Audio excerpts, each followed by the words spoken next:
చందమామ కథలకు స్వాగతం. ఈనాటి మన కథ ఏకసంతాగ్రాహి. సుమారు 1200 సంవత్సరాల కిందట మలయాళ దేశంలో రామానుజం అనే తెలుగుల కుర్రవాడు ఉండేవాడు. అతడు బాల్యం నుంచి కుశాగ్ర బుద్ధి అని అనిపించుకున్నాడు. కుశాగ్ర బుద్ధి అంటే దర్భ కొసకు మళ్ళీ వాడి అయిన బుద్ధి కలవాడన్నమాట. కనుకనే అతనికి ఏ పనస అయినా శ్లోకమైనా ఒక్కసారి వింటే కంఠతః వచ్చేసేది. ఒకసారి విని గ్రహించగలిగే వాణ్ణి ఏకసంతాగ్రాహి అంటారు. మన రామానుజం ఏకసంతాగ్రాహి అనిపించుకున్నాడు.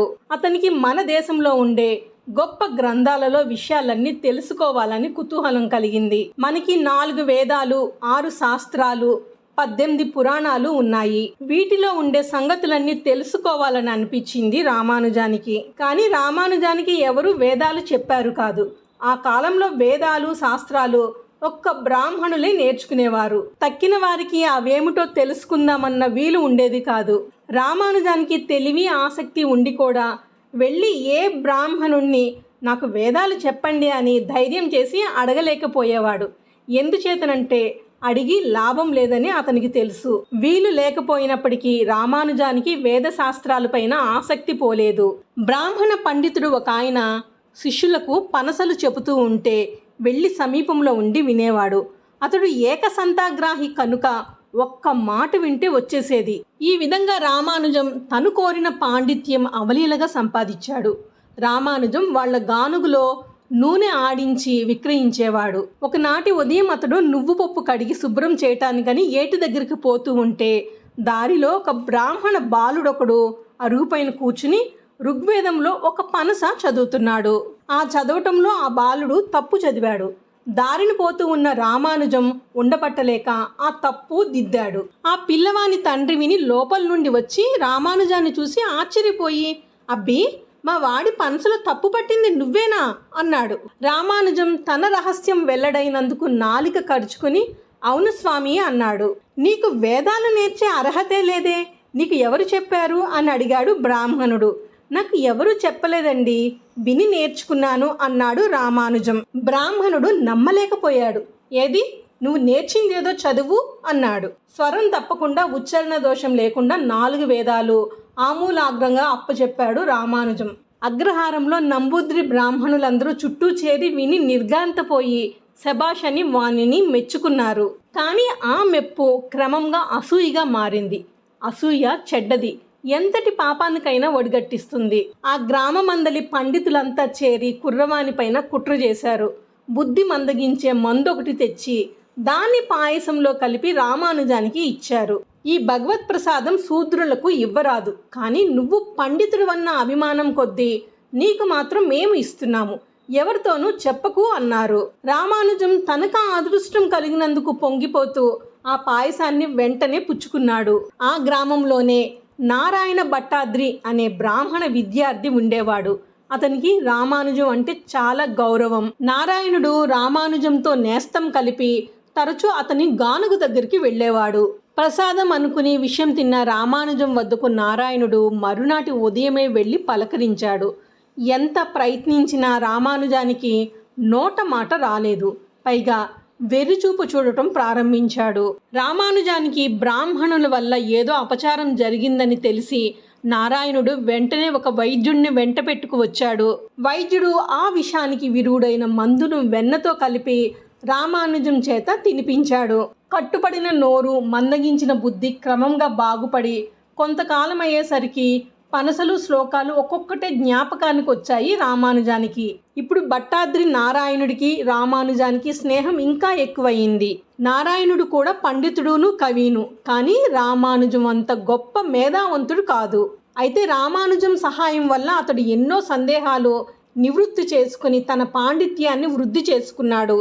ఆ కాలంలో పండితులు గూఢంగా మాట్లాడేవారు. బాగా ఆలోచిస్తే గాని మాట అర్థమేమిటో బోధపడేది కాదు. ఒకనాడు నారాయణుడు రామానుజాన్ని, నీ గానుగులో తయారయ్యే నూనె శ్రేష్టమైనదేనా అని అడిగాడు. రామానుజం నవ్వుతో, నా వద్ద గల తైలం 10 పప్పుల సారం, ఇంతకన్నా శ్రేష్టమైన నూనె ఇంకెక్కడా నీకు లభించదు అన్నాడు. నారాయణునకు రామానుజుని భావం ఏంటో ఎంత ఆలోచించినా అర్థం కాలేదు. తుదక అతడు తన ఇష్టదైవమైన విష్ణుమూర్తిని తలుచుకుని నిద్రపోయాడు. అతనికి కలలో విష్ణువు కనిపించగా అతడు భగవంతుణ్ణి రామానుజం చెప్పిన ఆ 10 పప్పులు ఏమిటి దేవా అని అడిగాడు.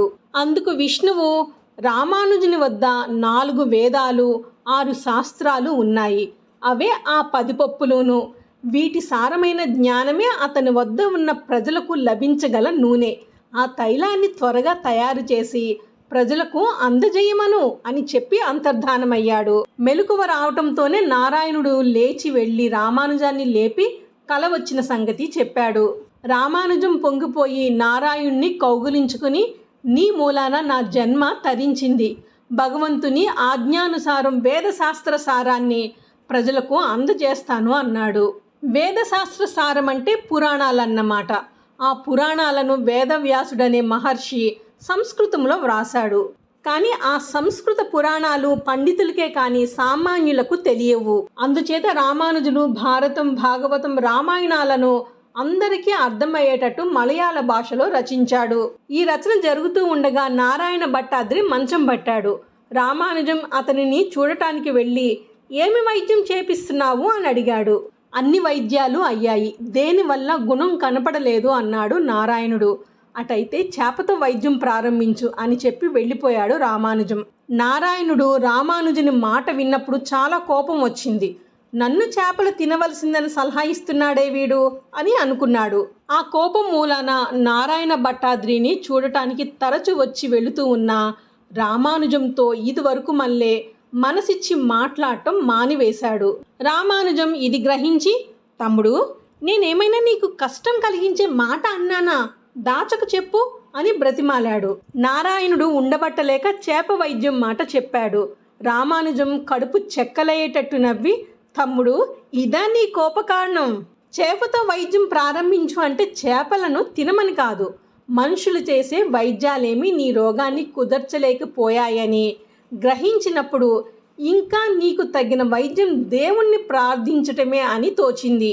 భగవంతుడు ఎత్తిన 10 అవతారాలలో మొదటిదైన మత్స్యావతారంతో ప్రారంభించి 10 అవతారాలను స్తోత్రం చేయమని సలహా ఇచ్చాను అంతే అన్నాడు. నారాయణుడు తన అజ్ఞానానికి సిగ్గుపడి నాడే రామానుజుని సలహా ప్రకారం 10 అవతార స్తోత్రాన్ని సంస్కృత శ్లోకాలుగా రచించడం ప్రారంభించాడు. అదే నేటికి మలయాళ దేశంలో నారాయణీయం అనే పేరుతో పఠించబడుతుంది. రామానుజులు మలయాళంలో రచించిన పురాణ గ్రంథాలు శాశ్వతంగా నిలిచిపోయాయి. ఇప్పటికీ ఆ దేశంలో చాలామంది పిల్లల అక్షరాభ్యాసం నాడు రామానుజం పుట్టిన గ్రామం నుంచి ఇసుక పట్టుకుపోయి దాని మీద ఓనమాలు రాయిస్తారట.